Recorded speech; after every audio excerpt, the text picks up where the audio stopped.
Hola, bienvenidos una vez más a Relatos en la Ventana. Estamos ya aquí en Madrid con clima de ventana cerrada, así que os recibo con este pequeño cambio de decorado. Hoy os quiero leer a un autor uruguayo que se llama Mario Lebrero. Lebrero pues, fue uno de los grandes de la literatura sudamericana en el último cuarto del siglo XX. A partir de los años 80 también abrió uno de los primeros talleres literarios, o uno de los más importantes talleres literarios, que impartió tanto en Buenos Aires como en Montevideo, con lo cual se puede considerar uno de los grandes maestros de la generación actual de literatura rioplatense. Bien, como digo, Lebrero empezó a publicar en los años 70, a principios de los 70. De hecho, el libro que os traigo hoy, que es este, La máquina de pensar en Gladys, es su primer libro de relatos y es de 1970 exactamente. Y es un libro maravilloso que os recomiendo leer de principio a fin. Tiene una gran dosis de surrealismo a la rioplatense, ese surrealismo que bebe de Cortázar y de Felisberto Hernández. Y bueno, pues no os quiero comentar mucho más, solamente que entre mis propósitos de este 2021 que empieza está el de leer más a Lebrero, porque realmente yo lo he descubierto este año y me ha sorprendido muchísimo y me ha encantado. Espero que a vosotros también os guste y os sorprenda este cuento que voy a leer de La máquina de pensar en Gladys, que se titula La calle de los mendigos. Extraigo un cigarrillo y lo llevo a los labios. Acerco el encendedor y lo hago funcionar, pero no enciende. Me sorprende porque hace pocos momentos marchaba perfectamente, la llama era buena y nada indicaba que el combustible estuviera por agotarse. Es más, recuerdo haberle puesto piedra nueva y una nueva carga de disán hace apenas unas horas. Acciono sin resultado repetidas veces el mecanismo. Compruebo que se produce la chispa. Entonces, con un cuentagotas, vuelvo a llenar el tanque de disán. Tampoco enciende ahora. En varios años nunca había fallado así. Me propuse buscar el desperfecto. Con una moneda le quito nuevamente el tornillo que cierra el tanque. Esto no parece contribuir a desarmarlo. Con la misma moneda quito luego el tornillo correspondiente al conducto de la piedra. Sale también un resorte que está enganchado a la punta del tornillo. En el otro extremo el resorte lleva una pieza de metal parecida a la piedra, que también sale junto con algunos filamentos blancos y del largo del resorte, en los que nunca me había fijado. El encendedor sigue siendo una pieza entera. En nada he adelantado quitando estos tornillos. Lo examiné con más cuidado y vi un tercer tornillo. Es el que oficia de eje para la palanca que hace girar la rueda y provoca la chispa. Lo quito, pero ya no pude usar la moneda, debí servirme de un pequeño destornillador. Tengo una colección de destornilladores, en total son muchos, van de menor a mayor, de uno a otro conservan las proporciones. Utilicé el más pequeño, aunque pude haber obtenido igual resultado con el número 2 o el número 3. Salen algunos elementos. La palanca, el tornillo mismo, que del otro lado tiene una tuerca, aunque el aspecto exterior de esta tuerca es igual al de un tornillo. La parte no visible es hueca. 2 o 3 resortes y la ruedita con muescas. Esta rueda alegremente por la mesa cae al suelo y ya no la encuentro. El encendedor, sin embargo, me sigue pareciendo un todo. Hay algo ofensivo en esa solidez, un desafío, y permanece oculta la falla. Introduzco entonces el destornillador en distintos orificios. En primer término atraviesa el conducto de la piedra y asoma la punta por la parte de arriba. En el receptáculo del combustible encuentro algodón y no sigo explorando. Luego investigo los orificios de la parte superior. Hay 2. Uno de ellos es el extremo de otro conducto cuya función desconozco. Es un tubo acodado, el destornillador no puede seguir más allá. El otro es más ancho, recto. Al final del mismo, a una distancia que calculo corresponde aproximadamente a la mitad del encendedor, la herramienta girando de pronto se detiene, atrapada por la cabeza de un tornillo que resuelvo quitar. Es corto y ancho. Entonces tiro con los dedos de una pequeña saliente, mientras con la mano izquierda sujeto la parte exterior del cuerpo del encendedor y veo, complacido, que algo se desliza. Queda en mi mano izquierda la delgada capa metálica. Con un leve chasquido, en el momento en que termina de salir la parte interior, un pequeño conjunto metálico se expande. Me sorprendo porque el tamaño es aproximadamente 4 veces mayor. Y queda en mi mano derecha una réplica tamaño gigante que apenas conserva las proporciones y algo del aspecto exterior del encendedor. Pero hay muchos huecos y vericuetos. Imagino un mecanismo de resortes que para volver a guardar este conjunto en su capa debo comprimir. No imagino cómo, aunque intuyo que debe de ser difícil. Solo un mecanismo de resortes puede explicar este sorprendente crecimiento. Introduciendo el destornillador en varios orificios descubrí que hay tornillos insospechados. pero el número 1 es ya demasiado pequeño para ellos, no hace una fuerza pareja y temo que se estropeen. Elijo otro. El ideal es el número 4, aunque bien podría usar el número 3 o el número 5, quizás el número 6 y aún el número 7.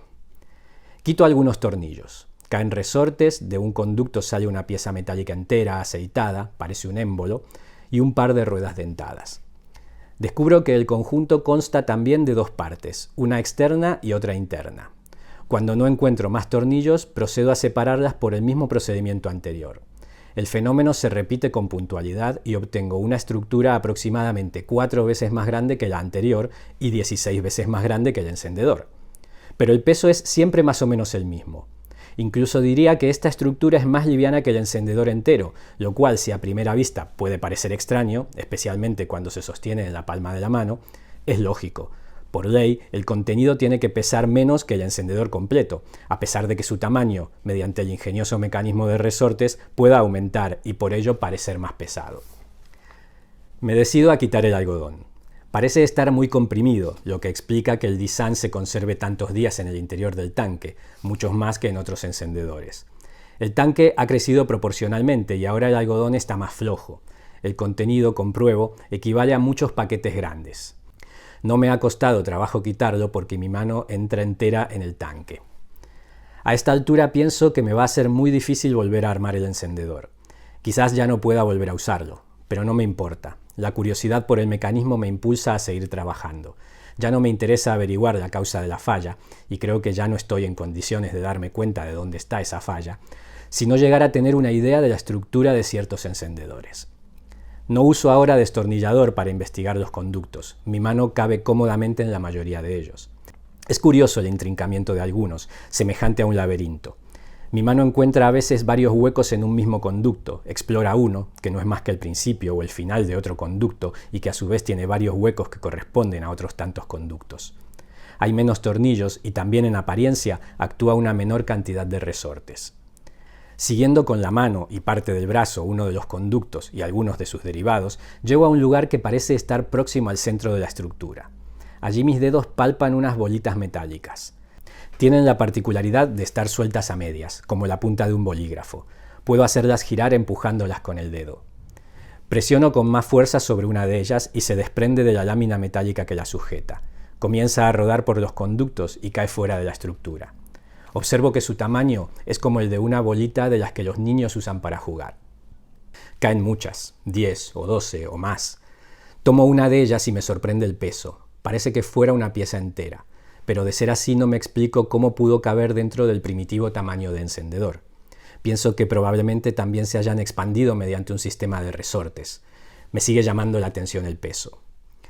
De pronto me sentí atacado por el sueño. Miré el reloj y vi que eran las 2 de la madrugada. Es fascinante cómo uno se olvida del paso del tiempo cuando está entretenido en algo que le interesa. Pensé que debía irme a la cama, pero no puedo abandonar el trabajo.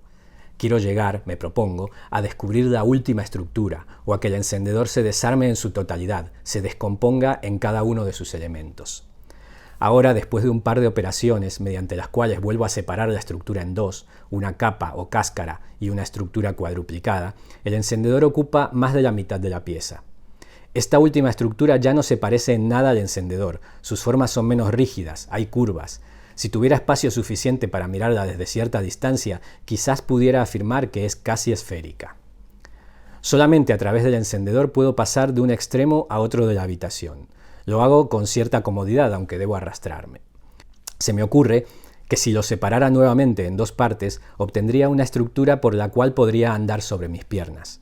Pero temo, es casi una certeza, que ya no quepa en la habitación. Hasta ahora he utilizado solamente uno de los conductos, que la atraviesa de lado a lado en forma rectilínea. Pero hay otros, y siento tentación de meterme por ellos. Me atemorizan los laberintos. Tomo un cono de hilo, ato al extremo a la manija de un cajón de la cómoda y me introduzco en un conducto, que pronto tuerce la dirección y me lleva a otros. Son blandos, sin dejar de ser metálicos. Más que blandos, diría muelles. Todavía se presiente la acción de resortes. Me maldigo. No se me ocurrió traer una linterna o al menos una caja de fósforos. La oscuridad se hizo total. Llevé trabajosamente la mano al bolsillo del pantalón y solté una carcajada. Un movimiento reflejo. Buscaba el encendedor en el bolsillo sin recordar que me encuentro dentro de él. Debo regresar a buscar la linterna, pensé, y ya me disponía a remontar el hilo para volver cuando veo una débil luz ante mis ojos. Una salida, o quizás el mismo orificio por el que entré, pienso, y sigo arrastrándome hacia adelante, hacia la luz. Esta se vuelve cada vez más fuerte. Puedo apreciar entonces cómo es el lugar en que me encuentro. No es exactamente un túnel en el sentido de conducto tubular cerrado. Está compuesto por infinidad de pequeños elementos, aunque hay grandes columnas metálicas, algunas más anchas que mi cuerpo, que lo atraviesan. Pero no puedo ver dónde comienzan ni dónde terminan. Sigo avanzando y no logro llegar al exterior. La luz se va haciendo más intensa, quiero decir que ahora es un poco más fuerte que la de una vela. No logro aún localizar su fuente. Descubro que puedo incorporarme y camino, aunque ligeramente encorvado. Escucho gemidos.